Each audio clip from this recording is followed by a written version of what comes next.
ಶ್ರೀವೆಂಕಟೇಶಂ ಲಕ್ಷ್ಮೀಶಂ ಅನಿಷ್ಟಘ್ನಮವಿಷ್ಟದಂ ಶತ್ರುಂಕೈರತನಿಯಂ ಶ್ರೀನಿವಾಸಂ ಭಜನಿಶಂ ಆನಂದತೀರ್ಥವರದೆ ದಾನವಾರಣ್ಯ ಪಾವಕೆ ಜ್ಞಾನದಾಯಿನಿ ಸರ್ವೇಶಿ ಶ್ರೀನಿವಾಸ್ಯಸ್ತು ಮೇ ಮನಃ. ಕೃಷ್ಣಾಯ ವಾಸುದೇವಾಯ ದೇವಕಿ ನಂದನಾಯ ಚ ನಂದ ಗೋಪಕುಮಾರಾಯ ಗೋವಿಂದಾಯ ನಮೋ ನಮಃ. ಆಚಾರ್ಯರ ಮಧ್ವ ಪರಂಪರೆಯಲ್ಲಿ ಬರುವ ಎಲ್ಲ ಇತಿ ಶ್ರೇಷ್ಠರಿಗೆ ದಾಸವರಣ್ಯರಿಗೆ ನಮ್ಮ ನಿಮ್ಮೆಲ್ಲರ ಮುಖಾಂತರ ಶಿರಸಾಷ್ಟಾಂಗ ನಮಸ್ಕಾರ ಸಲ್ಲಿಸ್ತಾ, ಶ್ರೀ ರಾಘವೇಂದ್ರ ಸ್ವಾಮಿಗಳ ಆರಾಧನಾ ಸೇವಾ ಸದ್ಭಕ್ತರೇ, ಹರಿದಾಸ ಬಂಧುಗಳೇ, ಇವತ್ತಿನ ನುಡಿ ಸ್ಮರಣೆ ನಮನ 334ನೇ ನುಡಿ ಸ್ಮರಣೆ ನಮನ. ಈ ನಮನದಲ್ಲಿ ಸತ್ಯಧೀರರ ಆರಾಧನೆ, ರಘುವರಿಯ ತೀರ್ಥರ ಆರಾಧನೆ ಕೂಡ ಬರ್ತಾ ಇದೆ.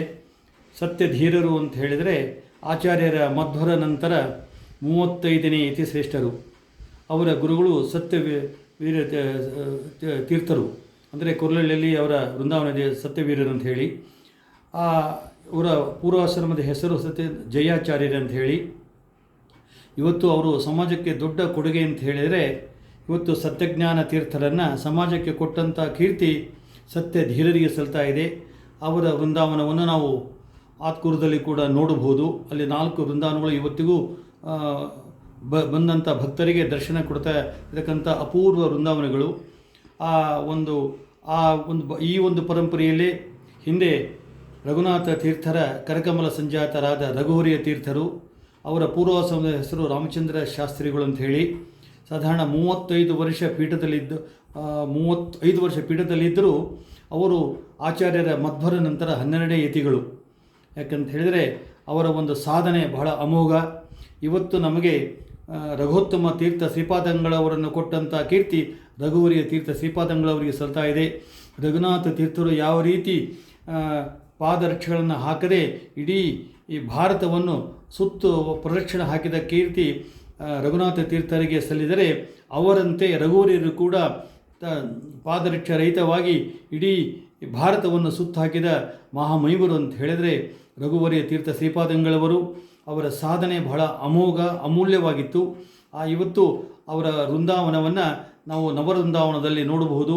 ಆ 9 ವೃಂದಾವನಗಳ ಇರತಕ್ಕಂಥ ರಘುವರಿಯ ತೀರ್ಥ ಶ್ರೀಪಾದಂಗಳವರ ಆರಾಧನೆ ಬಹಳ ಭವ್ಯವಾಗಿ ನಡೀತಾ ಇದೆ. ಈ ಒಂದು ಪರ್ವದಲ್ಲಿ ಇನ್ನೂ ಒಂದು ಸಂತೋಷದ ಸುದ್ದಿ ಏನಂತ ಹೇಳಿದರೆ, ಇವತ್ತು 106 ವರ್ಷಗಳಿಂದ ಇರತಕ್ಕಂಥ ವ್ಯಾಜ್ಯ ಸುಪ್ರೀಂ ಕೋರ್ಟ್ ನ್ಯಾಯಾಧೀಶರ ಮಧ್ಯಸ್ಥಿಕೆಯಲ್ಲಿ ಅತ್ಯಂತ ಭವ್ಯವಾಗಿ ಸುಲಲಿತವಾಗಿ ಇಬ್ಬರು ಶ್ರೀಪಾದಂಗಳವರನ್ನು ಒಂದೇ ವೇದಿಕೆಯಲ್ಲಿ ನೋಡ್ತಕ್ಕಂಥ ಭಾಗ್ಯ ಇವತ್ತು ಮಧ್ವ ಅನುಯಾಯಿಗಳಿಗೆಲ್ಲ ಎಲ್ಲ ವಿಪ್ರ ಬಾಂಧವರಿಗೆ ಒಂದು ಸಂತೋಷದಾಯಕ ಸುದ್ದಿ. ಯಾಕಂತ ಹೇಳಿದ್ರೆ ಅತ್ಯಂತ ಆ ಇಬ್ಬರೂ ಕೂಡ ಯುವ ಸನ್ಯಾಸಿಗಳಕ್ಕಿಂತ ಅತ್ಯಂತ ಶ್ರೇಷ್ಠರು. ತಮ್ಮ ಸಾಧನೆ ಮಾಡಿದವರು. ಅವರಿಗೆ ಕೇವಲ ಮಧ್ವ ಅನುಯಾಯಿಗಳ ಬಗ್ಗೆ ಅಲ್ಲ, ವಿಪ್ರರ ಬಗ್ಗೆ, ಹಿಂದೂಗಳ ಬಗ್ಗೆ ಅತ್ಯಂತ ಕಾಳಜಿ ಇರತಕ್ಕಂಥ ಇಬ್ಬರು ಯತಿ ಶ್ರೇಷ್ಠರು ಒಂದೇ ವೇದಿಕೆಯಲ್ಲಿ ಚೆನ್ನೈದಲ್ಲಿ ಒಂದಾದ ಸುದ್ದಿ ತಮಗೆಲ್ಲರಿಗೂ ಗೊತ್ತಿದೆ. ಈ ಒಂದು ಸಮಾಗಮ ಎಲ್ಲ ಮಧ್ವ ಅನುಯಾಯಿಗಳ ಮನಸ್ಸಿಗೆ ಬಹಳ ಸಂತೋಷ ಉಂಟು ಮಾಡಿದೆ. ಈ ಸಮಾಗಮ ಮುಂದೆ ಯಾವುದೇ ವ್ಯಾಜ್ಯಗಳು ಬರದೆ ಈ ಕೋರ್ಟ್ ಮೆಟ್ಟಲು ಹತ್ತದೆ ತಮ್ಮಲ್ಲೇ ವ್ಯಾಜ್ಯಗಳನ್ನು ಪರಿಹರಿಸಿ ಎಲ್ಲ ವೃಂದಾವನಗಳ ಪೂಜೆ ಮಾಡತಕ್ಕಂಥ ಭಾಗ ಎಲ್ಲ ಯತಿಗಳಿಗೂ ಸಿಗಲಿ ಅಂತ ಹೇಳ್ತಾ, ಮತ್ತೊಮ್ಮೆ ಅವರ ಸಮಾಗಮ ಯಶಸ್ವಿಯಾಗಲಿ. ಅವರ ಸುತ್ತಮುತ್ತ ಇರತಕ್ಕಂಥ 2 ಮಠಗಳ ಹಿಂದೆ ಇರತಕ್ಕಂಥ ಅವರ ಶಿಷ್ಯರು ಕೂಡ ಇವರ ಒಂದು ಕಾರ್ಯಕ್ಕೆ ಸಹಕರಿಸಬೇಕು. ಅವರಿಗೆ ಕೂಡ, ಯಾಕಂದರೆ ಸಹಕರಿಸಿದರೆ ಅದು ಒಂದು ದೊಡ್ಡ ಪುಣ್ಯದ ಕೆಲಸ. ಯಾಕಂದರೆ ಇವತ್ತು ಆಯಾ ಯತಿಗಳ ಹಿಂದೆ ಇರತಕ್ಕಂಥ ಪ್ರತಿಯೊಬ್ಬ ಪಂಡಿತರಿರ್ಬೋದು, ಯುವಕರು ಇರಬಹುದು, ವಕೀಲರು ಇರ್ಬೋದು, ಯಾರೇ ಇರ್ಬೋದು, ಅವರೆಲ್ಲ ಶ್ರೀಗಳವರು ತಗೋತಕ್ಕಂಥ ಉಭಯ ಶ್ರೀಗಳವರು ತಗೋತಕ್ಕಂಥ ನಿರ್ಣಯಕ್ಕೆ ಒಂದು ತಲೆವಾಗಿ ಅತ್ಯಂತ ಸೌಹಾರ್ದ ರೀತಿಯಲ್ಲಿ ಈ ಒಂದು ಕಾರ್ಯ ಸಾಗಬೇಕು. ಏಕಾದಶಿ ಒಂದೇ ಬರಬೇಕು, ಹಬ್ಬ ಹರಿದಿನಗಳು ಕೂಡ ಒಂದೇ ತಿಥಿಯಲ್ಲಿ ಕೂಡ ಬರಬೇಕು. ಎಲ್ಲರೂ ಆಚರಣೆ ಮಧ್ವ ಅನುಯಾಯಿಗಳ ಮನೆಯಲ್ಲಿ ಆಚರಣೆ ಅಂದರೆ ಒಂದೇ ಒಂದು ಬರಬೇಕು.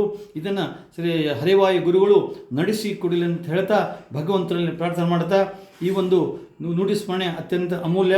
334ನೇ ನುಡಿ ಸ್ಮರಣೆ ಕೇಳಿದ ಪ್ರತಿಯೊಬ್ಬರಿಗೂ ಭಗವಂತ ಆಯುಷ್ಯ ಆರೋಗ್ಯ ಸಂಪತ್ತು ಕೊಡಲಿ ಅಂತ ಹೇಳ್ತಾ, ಅವರ ಮನೆಯಲ್ಲಿ ಶುಭ ಕಾರ್ಯಗಳು ನಿರಂತರವಾಗಿ ನಡೆಯಲಿ ಅಂತ ಹೇಳ್ತಾ ಎಲ್ಲರಿಗೂ ಅಭಿನಂದನೆಗಳು, ಅಭಿವಂದನೆಗಳು.